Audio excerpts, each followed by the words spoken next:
McNeely, research path. Today I'll be talking about a data-driven loss function framework for dynamic fracture problems. What does that really mean? I'm going to be talking about simulations, what's wrong with them, and how we can try and fix them. So I'm sure you've all heard, maybe, this quote by now: all models are wrong, but some are useful, often attributed to some fellow called George Box. But me and my supervisors decided we want to try and rephrase this a little bit and say all models are wrong, but instead, how can we fix them? You know, you have a problem, let's look for a solution. So what do we want to do? We want to use models and data in combination to be able to use data to improve incomplete models. Also, to eliminate uncertainty, perhaps, within material parameters. Try and provide full solutions when you have incomplete data sets.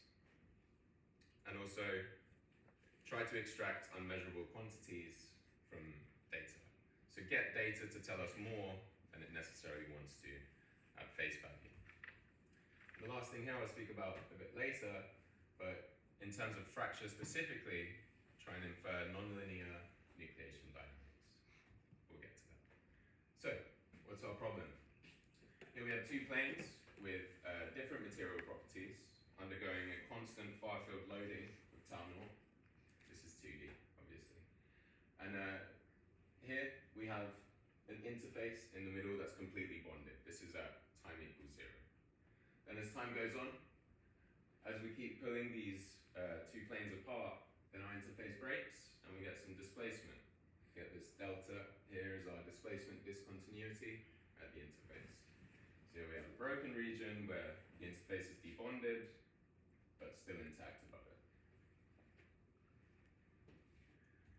Another view of this, a space-time plot here is going from time equals 0 to time later than that. We can see our fracture nucleates, propagates, and more displacement occurs as time goes on. If we take just one node from that left-hand plot and plot it with displacement against time, we get something like that. You can see the displacement over time of a single node.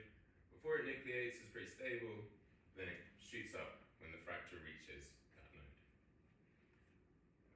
So, suspended disbelief for a moment and assume that we have complete knowledge of a fracture, just an arbitrary fracture, and assume that this is it. This is the displacement of one node in a fracture, one node in the domain, of a fracture over time. Assume this is true, and assume that's complete knowledge of that event. What do we want to do what do we do if we want to try and study this fracture? Well, the first thing we can do is try and make some observations in an experiment. But the problem is observational data is often messy and sparse. So we make some measurements of this fracture, but you can see the data measurements we make aren't exactly on the exact path of the fracture, and they're quite sparse in time and in space. So instead we try and simulate it, but simulations are often detached from reality. It's hard to exactly simulate anything in the real world. So we're quite far off. This orange line is our guess at trying, or our best guess even, at trying to simulate the fracture that's again in red. So what do we try and do to make it better? Well, we combine the data and our incorrect simulation with a data-driven method to try and correct the simulation using the data towards the actual trajectory of the fracture. That blue line is a representation of our method that I'll show you as the presentation goes on. Just quickly, I know that we don't have much time. I simulate a fracture or friction, any dynamic failure event using spectral boundary integral method. We do that because we can reduce the dimensionality of the problem and only worry about the interface. Using a software called UKACM, developed by my supervisor. In this presentation going forward, we're simulating a two-dimensional dynamic mixed mode fracture where the two materials in question have heterogeneous properties. And the interface itself is defined by a debonding law. In this case, it's with respect to two parameters, a linear debonding law. Tau max, which is the maximum cohesive strength of the interface, and delta C, which is the length scale that defines the fracture process. well and good, we can simulate cracks and we can also take measurements of them, but how do we actually get data into a simulation? Well, the current methods that we're using use a simple first-order explicit Euler time integration scheme. This is updating U, our displacement.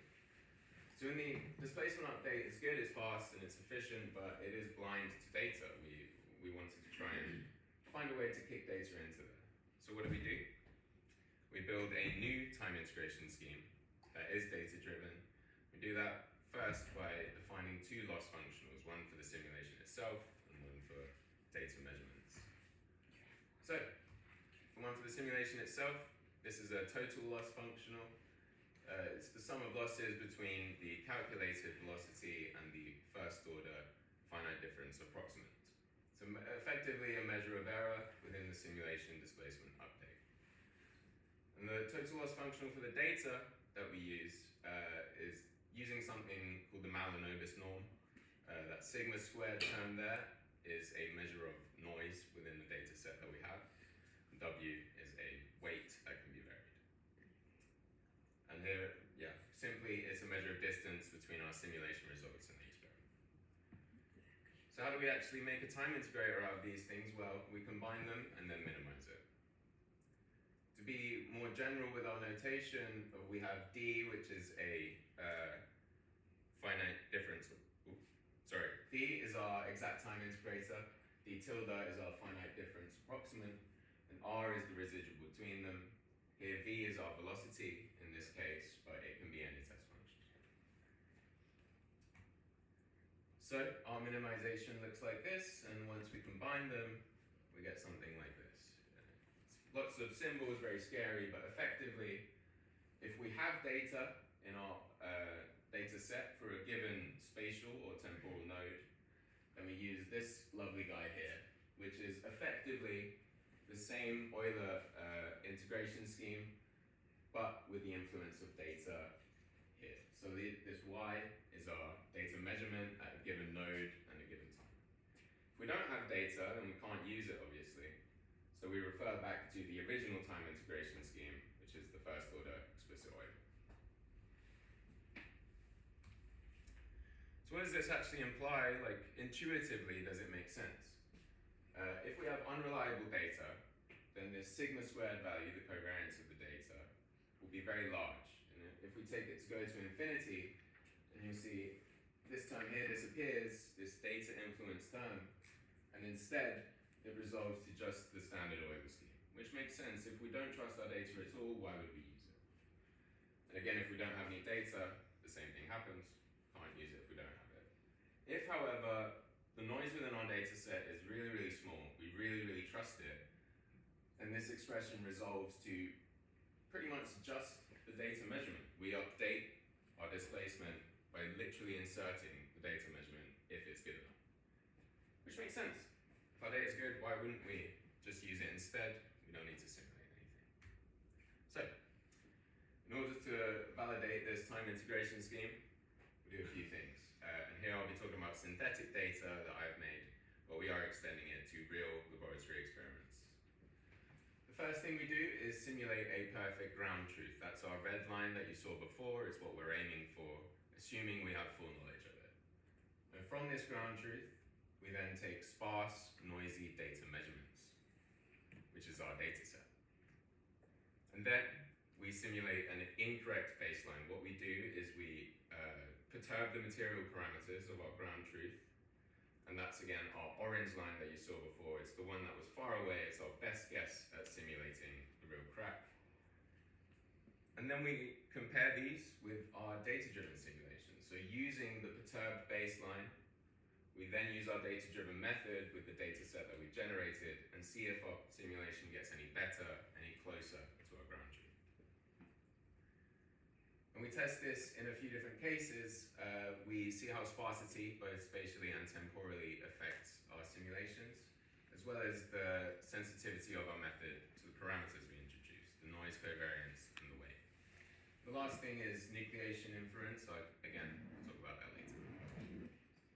So, here, if you imagine back to one of the first slides I showed you, you have two media joined at an interface that undergo debonding as time continues because we're pulling them apart.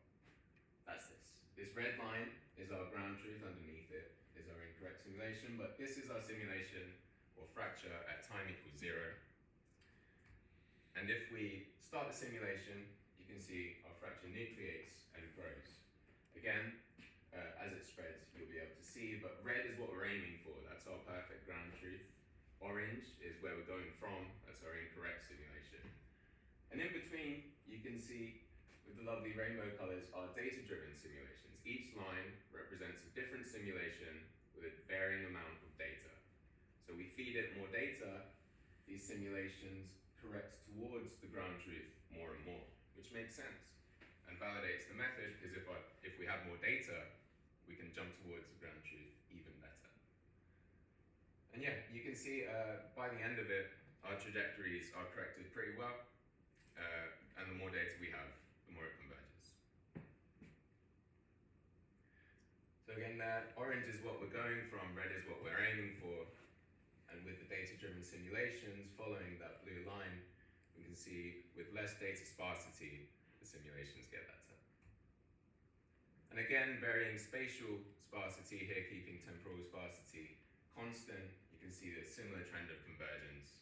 It makes sense. You more data in a data-driven method, you're going to do better. And here we're looking at the parameters that we introduced. On the left, I think it's quite intuitive. As the level of noise within our data set goes down, our simulations correct better and better. Makes sense. If our data is good, then our data-driven simulation is going to be good too. But on the right, you can see a variation of our weight, how much we let the data influence our simulation. And while it may look similar, it tells a bit of a different story. It tells us basically, looking further into it, that there are some good weights and some bad weights. These are error norms based on the weight, comparing a data-driven simulation to the ground truth. Here, they're not very good, but in this region around here, in this region of weights, our simulations are really, really good. But as we go past that, our simulations blow up, start to oscillate, become unstable. So this tells us we need to be intelligent about how we select our weights. In this case, I just brute forced it, but I think you can all imagine there's probably some room for optimization there, be that machine learning, neural networks, whatever it may be. And the last thing that I've been teasing at the whole presentation is finding nucleation. It's the thing that I'm most excited about this research. Here, we run a simulation where we do not program any nucleation whatsoever. So that interface stays bonded ad infinitum, for time eternal. But when we put data in the simulation instead, again, without programming any nucleation, the more data we give it, the more the simulation actually nucleates. So here we're feeding it more and more data going from yellow to purple. And you can see that as we give a simulation more data, the nucleation becomes more accurate, and the dynamics of the nucleation inferred from just the data, not simulating it whatsoever, become more accurate and converge towards the true solution. Why is this good? Because the dynamics of nucleation are non-linear and really, really complex and sometimes hard to program. So if instead we can infer a nucleation from a data set rather than having to go through the effort of trying to program it accurately, then it means that we can approach more computationally interesting and maybe complicated problems if we have data to go alongside. That's about it from me. Quick conclusions. We made a time stepper that uses data within it. And the time stepper shows trends of convergence when we use data appropriately. And also demonstrated the potential of our method to be able to infer dynamics from data that it doesn't necessarily want to tell us alone. The next steps are using real experimental data. It's all well and good me having loads of synthetic stuff, but real data is more useful, obviously. Currently, we're running simulations using slip data from laboratory-generated earthquakes, which I think will be really cool. It's a shame I can't show you the results. But also, we want to use the method to discover other non-measurable properties. So not just inferring nucleation, but maybe infer cohesion laws or other material parameters. And also the last thing, just try and incorporate machine learning to more optimally select